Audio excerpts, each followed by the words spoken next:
Hello, everybody. It is Thursday in Pittsburgh, Pennsylvania. My name is Adam Bittner, assistant sports editor for multimedia at the Pittsburgh Post-Gazette. Back for our weekly show with Jason Mackey. It's been a few weeks, Jason. I was on vacation. You were on vacation. So we took a little time off, but we're not disappearing. We're back to talk about all the biggest topics in Pittsburgh sports today. We're going to be getting into the TJ Watt situation.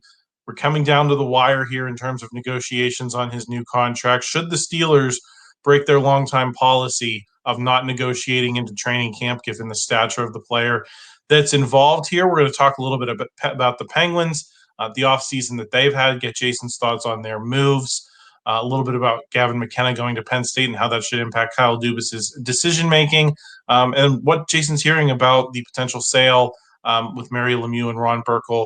Once again, interested in the third segment on our Pirates YouTube channel. We're going to be talking about the MLB trade deadline, Oneil Cruz, Seth Hernandez, everything that's been going on the last couple of weeks with the Pirates. They've been bad, but it's been busy. So make sure you join us over there for that conversation. Jason, before we get started, I want to thank our sponsor for this episode of the podcast. It's Edgar Snyder and Associates. Law firms come and go, but what law firm has been here in Western PA fighting for injury victims for more than 40 years? It's Edgar Snyder and Associates. What firm has a staff of over 130 people who live and work here? It's Edgar Snyder and Associates. Law firms come and go, but Edgar Snyder is a name you can always trust. So remember, there's never a fee unless they get money for you. If you've been hurt in an accident, call them at 1-800-94-EDGAR or visit edgarsnyder.com. They're available 24/7. Okay, Jason, I made the tease at the top. I think it's a pretty simple question. If this deal is not done by the middle of next week, when Steelers players report to St. Vincent College in Latrobe, what should Omar Khan and Mike Tomlin do? Should they make an exception for this likely future Hall of Fame player, or should he be held to the same standard that Le'Veon Bell was before him, and many other names who've been very great players who wanted contracts, who weren't happy with their contracts, who ultimately had to either settle or just play on the contract that they had? Yeah, I mean, I think they're going to expect TJ Watt to play on the contract that he has through training camp. I guess I'm attaching an asterisk to it, Adam. I don't know if TJ Watt's going to be there or not. I don't know if he should be there or not. I don't think it matters if he's there or not. If he's there, it's going to be strictly on a hold-in basis. I can't imagine he participates in full given his contract status. And frankly, I don't care. If they get something done the night before the first game of the season, fine. I also have an opinion that's completely counter to all of this. I wouldn't worry about it. I wouldn't bend over backwards to pay a 31-year-old edge rusher $42 million a year. I just wouldn't. That's my own personal opinion. I think they could spend money differently. That's nothing against TJ Watt. Obviously, he's a great player. I don't expect that opinion to hold water, frankly, because of how the Steelers operate, what I expect them to do. I expect them to sign TJ Watt. But do I need to see TJ Watt in Latrobe to feel better about anything? Of course not. If he's there, if he's not, doesn't matter. I do think they get something done. I don't understand all of the negativity. Maybe there's not a bunch of negativity, but people saying there's a sticking point between the years and the guaranteed money, whatever. I'm sorry. That's still in the same ballpark. They can figure it out. Well, what do you make of the report that he wants 5 years and that seems to be the sticking point? To be frank, the $40 million sounds like a lot, but as a percentage of the cap, it doesn't seem substantially different than what he's been paid in the past. But you're talking about a guy who's about to be 31 in October, paying him until he's possibly 36 years old at a position that guys tend not to age gracefully. Should that be a sticking point? And should the Steelers stick to their guns there and say, hey, we'll give you the money you want, but we're not going to go that far on term? See, I take that as negotiation, Adam. I take that as the Steelers, if they had their druthers, would probably get 3 years. TJ Watt, if he had his druthers, would get 5. Why don't you just meet in the middle on 4? Why don't we just start here? And then you move the money around. And I don't know. No, I'm not going 5 years. I don't care. If that's what he wants, great. I mean, I don't have any direct line into TJ Watt's camp. I don't think anybody does, frankly. But that deal doesn't make sense. You've seen this 1,000 times with negotiations. One side's going to start way over here. Another's going to start way over there. I would liken it to the Brian Reynolds contract talks and where the Pirates started, what Reynolds camp, what their ask was. And wouldn't you know it, what they settled on was right in the middle. Why don't you just start there? Jason, what do you make of the notion that it's either too late to trade him or that they can't get equivalent value? Let me start with this question. I've heard a lot of people say, well, you're all in this season. You got Aaron Rodgers, you've got Jalen Ramsey. So you can't make the team worse while you're going out and acquiring those guys. My counter argument would be that I don't think they're all in here. Aaron Rodgers is on a 1-year deal. If this goes terribly, he retires and you never hear from him again.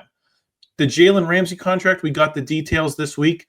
It's very front-loaded with the guaranteed money. You can get out of that deal a lot more easily than you could have gotten out of the Minkah Fitzpatrick deal, which I think was probably the primary motivation in hindsight of you're getting these 2 former All-Pro defensive backs. One of them you're less committed to than the other. Jonnu Smith. I mean, these moves that they've made this offseason are not going to weigh them down forever beyond the DK Metcalf deal. That's not a bad move, Adam. That's a smart move. That's a smart, multiple year pay a wide receiver move. Nobody has an issue with that. Right. So are we looking at this all-in notion in the wrong way? Because I don't feel that they're all in. I feel that they've made some low commitment moves. The low commitment boyfriend from the Barbie movie, that's where the Steelers are operating, and that's fine if it works out. But if it doesn't, you just reference the Barbie movie on a football discussion. I did. Do it. No, that's how I'm looking at it. Is yes, you've got these big names, but if it doesn't work out, what is the long-term downside? Yes, exactly. And something I think we're forgetting here with the TJ Watt discussion.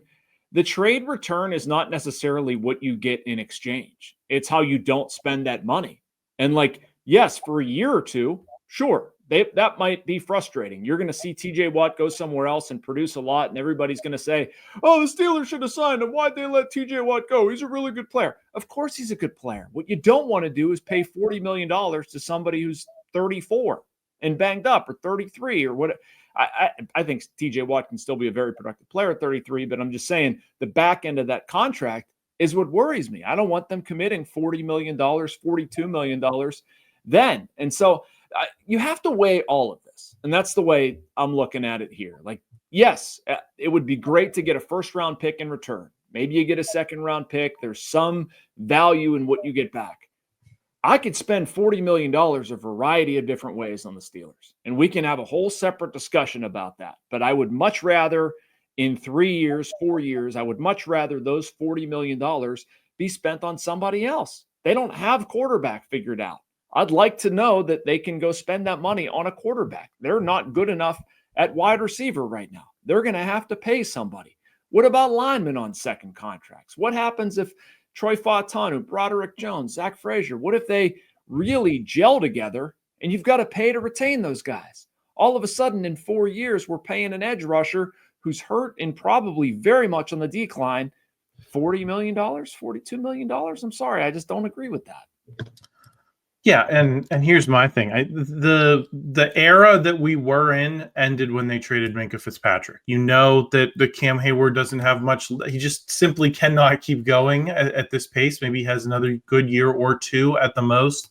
So I don't really look at this season as the end of something. I look at it as kind of a purgatory between that era of Steelers football led by those 3 defensive stalwarts, including Ben Roethlisberger, including this period of quarterback transition. And the next era, when you hopefully go out and get your franchise quarterback, load up your roster with young players and build around them. This is kind of an interregnum where they're trying to compete, but I don't think that requires you to keep TJ Watt around. What do you take from the Le'Veon Bell fiasco? Because I think that's the last point of comparison that we have, not necessarily in terms of the personality. We know Le'Veon Bell and TJ Watt are different guys, but this is the last time the Steelers were in a standoff remotely like this. They did not bend with Le'Veon Bell, and I think Le'Veon Bell had some kooky ideas about what he was worth. I don't know if TJ Watt is in that same camp, but we know that the Steelers set a value, and they made a determination that these guys have a shelf life, and we're not going beyond that. Do you expect them to handle TJ Watt similarly, even if his approach is different than Le'Veon Bell's? I don't see this as being the same thing, Adam. I understand, it was a contract standoff. It was a contract standoff because the Steelers offered Le'Veon Bell a fairly good deal and he turned it down. because he had an opinion of himself and wanted money, which he's well within his rights to do. And TJ Watt might do that. And maybe that puts us in the same place. But remember that season? Remember that season where like he didn't show up? It's a storyline. Do you really see TJ Watt not showing up this season? I don't. I can't foresee that outcome. Like I don't think he has it in him. Even if the Steelers wouldn't acquiesce to what he wants, I don't think TJ Watt stays away. Maybe that's my perception, and I turn out to be wrong. I also think it's a little different. Like he and the Steelers reportedly have talked, right? Like they've had these discussions. The Steelers are very open about what they want. We've heard it a lot. TJ Watt has been very open about what he wants. So again, there's going to be a lot of back and forth. There's going to be a lot of weird crap leaked to the media, and that's fine. But week one, do I expect TJ Watt to be in the Steelers starting lineup? Yes, I do. And I expect him to be there with a new contract. And I don't think it relates to the Le'Veon Bell deal, because I don't think TJ has an outside view of what he is. I think he wants paid fairly and wants paid. And I think there's enough workarounds with like moving around guaranteed money, the way Omar Khan can kind of manipulate the cap and getting creative with things, and enough desire on both sides. I think they ultimately get something done. So I don't see him turning into Le'Veon in that respect. Yeah, I tend to agree. I think the one scenario that people might want to worry about is if the Steelers did have designs on putting the franchise tag on TJ Watt, and he felt that and didn't want to play on the franchise tag for the remainder. I love that idea, Adam. I don't think they're ever going to do it. I love that. I'm completely. Well, and I think that would be the type of thing that would alienate him enough to maybe say, "Yeah, fine, I'll sit out the season," because I don't want to end up there. I think that runs counter to how they view TJ Watt in this entire situation. I just don't see him doing it. Yeah, but they were right about Le'Veon Bell in the end. I mean, he did fall off. He was out of the league in 2 years. He tried to pay him $80 million.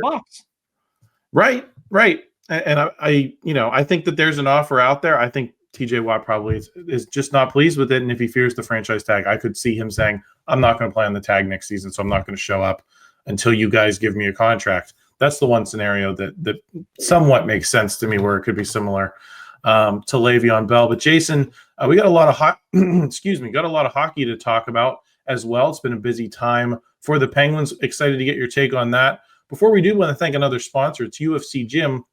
Are you looking for a way to challenge your body and sharpen your mind? Step into something more than just a workout. Welcome to the brand new Brazilian Jiu-Jitsu Academy at UFC Gym. Here, it's not about training. It's about living the values of honor, discipline, and respect. Whether you're a total beginner or leveling up your skills, you'll be guided through a structured program led by a third-degree black belt that builds confidence, strength, flexibility, and real technique. Head down to UFC Gym at the Waterfront or Market Square to learn about their 3-month exclusive introductory package today.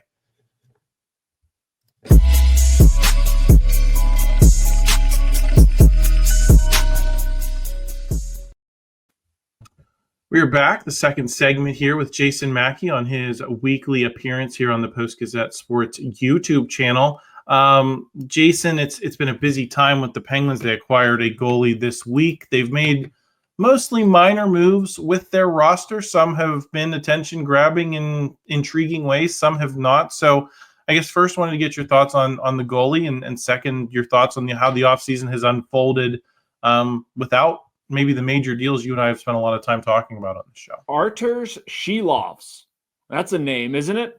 I'm glad you took the name there, Jason. I was good about Arturs. I didn't know about the last name, so I'm glad you took the lead. It's I don't mind. And Mr. Silovs might take the lead in goal too. I don't know.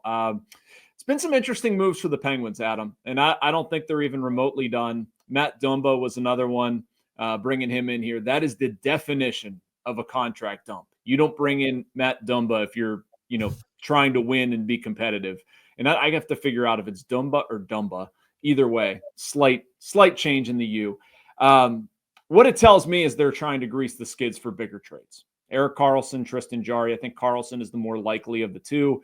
Offseason is the perfect time to have that happen. He's going to have some say-so, clearly, with the no movement clause. I don't think it's going to be a problem. I think the Penguins are subtly telling us quite a bit about how they see themselves. And what that tells me is there are more moves to be made. If this is Evgeni Malkin's final season in Pittsburgh, I fully expect it to be. It's just sort of crushing, sad, something that like we've seen the last run out of these guys. But, you know, and I'm kind of jumping around, I apologize, but there's a lot to this stuff where, you know, you're basically trying to be bad, or you're trying to not be good. I don't know how we want to say that, but I expect Karlsson to go. If he gets an offer on Tristan Jarry, I would expect them to move Jarry. And that's sort of where Silovs comes in, where you can play him. He's a great timeshare guy with Jarry if no trade materializes. And if one does materialize, he's done enough with Vancouver that you could probably ride with them for a little bit. You don't have to force feed Joel Blomqvist or Sergei Murashov. Philip Larson can play up there if you have to. They're AHL goalies. But it's a very weird time where it's kind of incomplete. The Penguins aren't going to be competitive. Gavin McKenna is more likely for them than the postseason. And I'm just seeing, waiting for when the next shoe to drop is. Is it Karlsson? Is it Jarry? Is it Rickard Rakell? Is it Brian Rust? Could be any number of things. I don't think Kyle Dubas is done.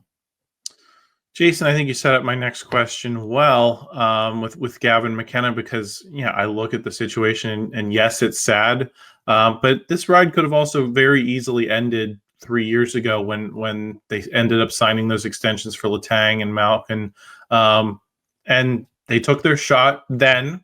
It didn't work out, so these guys, I think, can just be along for the ride, kind of similar to what we're saying with the Steelers in terms of turning the page and accelerating that timeline so that maybe you can compete while Sidney Crosby is still around. Maybe you can set up a window like the Penguins thought they might have with when Mario was at the end of his career and they had just drafted Sidney Crosby.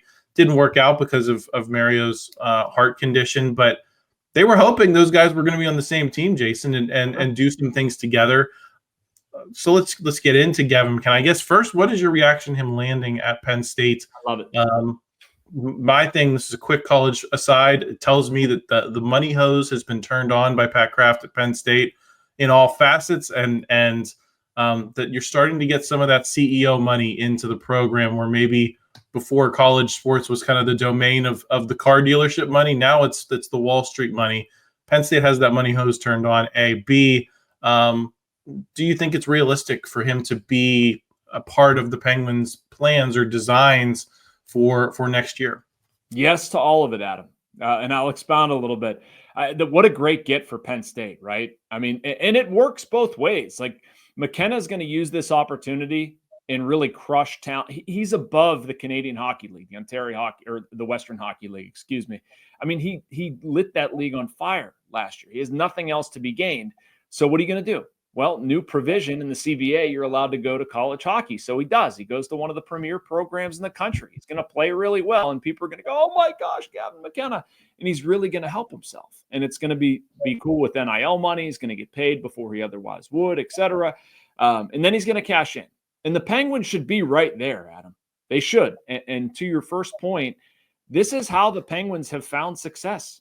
What happened in 84? What happened in 05? Like, the Penguins were terrible. They landed a generational talent, and then they surged. Here's the next phase. I wrote about this earlier in the week. Like, they absolutely should tank for Gavin McKenna, or if you don't tank, don't try to win. Trade Rickard Rakell. Trade Brian Rust. Just get people out of here. Get the Matt Dumbas of the world. Absolutely. Gavin McKenna, by everything we've seen, is worth it. And you know what? This has actually worked out swimmingly for the Penguins, where they can bring McKenna in here. Again, if they win the lottery and they want to up their chances this season, but if they win the lottery and get him, bring him in, and then all of a sudden you have him and Sid for a couple years while Sid's still productive. It's not the Mario back injury, stuff where they only got to play a little bit of time together. They can actually play quite a bit together. And meanwhile, a lot of the Penguins' younger prospects can use this season and even next to grow. It actually sets up very well for them. Well, and I think, once the Penguins if they get off to a bad start, I think the pressure is only going to grow for them to do exactly what you're saying, Jason, because people are going to be able to watch Gavin McKenna in a way that you could not, in the Canadian Junior League. He's going to be on the Big Ten network more nights than not. He's going to be right down the road. People might drive up to see him at Penn State. He's going to be... I hope to be one of them. Yeah, exactly. He's going to be in the consciousness in a way that I don't even think Sidney Crosby was, going into that draft. You knew he was the player, but the Penguins didn't necessarily have a great chance of landing. It was coming out of the lockout. So but he's going to be right there. He's going to be split screen with the Penguins all season long. I think that's going to make it really tough on them to justify winning when people have that screen. No doubt, man. He's going to be really good too. What do you have, a 54-game point streak last year or something like that? Like, man, it makes all the sense in the world. I thought that this year they might be able to reorient themselves and compete a little bit. And I still think they could if they wanted to, but they don't. I mean, this is sort of like reading the Steelers situation with TJ Watt. We're reading the Penguins situation, and we can have our opinions. They don't mean anything. You have to infuse a little bit of what the organization wants to do. And I just think every time Kyle Dubas talks, it seems like they move the goalposts back a little bit, which it isn't wrong. The Penguins have needed this for a long time. And then all of a sudden you're doing this at a time where a generational talent, somebody who was in that conversation with Crosby, McDavid, et cetera, he's staring at you in the face or on the other side of your screen as you're saying, you have to take advantage of that. Jason, the other big Penguin storyline that seems to be unfolding in fits and starts is Mario Lemieux and Ron Burkle's reported interest in reacquiring the team. A, what are you hearing? And B, why sell the team if you're going to be trying to buy it back from FSG in such short order? Yep, great questions. And I can confirm that there's interest. I thought that was out there already with Pierre LeBrun's initial tweet. But they're talking about it. They're gathering information. They've been gathering information. It's very real. I'm not saying an offer is going to be made because I don't think they know if an offer is going to be made. And there's a bunch of significant hurdles before then. There are ways we should look at this, Adam, from both ownership perspectives. I think that's a good way to frame the conversation. If you're FSG, I understand what FSG is doing. Like, it wanted a minority investor. It's not overtly looking to get out, but you're a business. And if somebody's going to come along and pay you a lot of money for your business, aren't you forced to think about that? You should think about that. And then Mario and Ron, they've stepped away. They didn't really want to do it. I think they had enough. And they haven't been thrilled with how FSG has sort of attached itself to the community. Are they right? I don't know. I mean, they're two very different entities. You're talking about people who won cups here. Mario's legacy, you can't even describe it in such short time period. Like, they just do things differently. And so why sell it and then try to get back in? I think they miss it. I think they don't necessarily agree with everything FSG has done. I think there's a inherent concern, like making sure Sidney Crosby's legacy ends the appropriate way. I think they maybe see a business opportunity there. I don't know. But there's a lot inside of that. And I'm going to just get to that real quick and then shut up because I've been blabbing. But the valuation of the franchise, like Mario and Ron sold it for about 900 and change million bucks, something like that. The valuation's like 1.6, 1.7. I mean, Mario and Ron aren't paying 1.6, 1.7. And I don't know if FSG is selling for 1.2, 1.3. Like, it all comes down to sort of an appraisal of the franchise, the health of the franchise, direction. Are they rebuilding? Are you going to buy a rebuilding team for, I don't know, $700 million above what you sold it for? That doesn't make a lot of sense. So there are significant hurdles here, but I can tell you that there's a lot of conversations being had on the Lemieux, Burkle, and Morehouse side. Well, we will watch how that unfolds with some intent. Jason, we're going to move on to the Pirates. If you're on audio, stay tuned. This is all going to be one show. If you're on video, please head over to our Pirates YouTube channel where we're going to be talking some Pirates trade deadline and a lot of other things we haven't been able to get to with Jason for the last couple of weeks. We'll see you on the other side. Thank you for checking out this content from Post-Gazette Sports. If you watch this video on YouTube, please like the video and subscribe to our channel. For all of the sports coverage the Post-Gazette has to offer, visit post-gazette.com.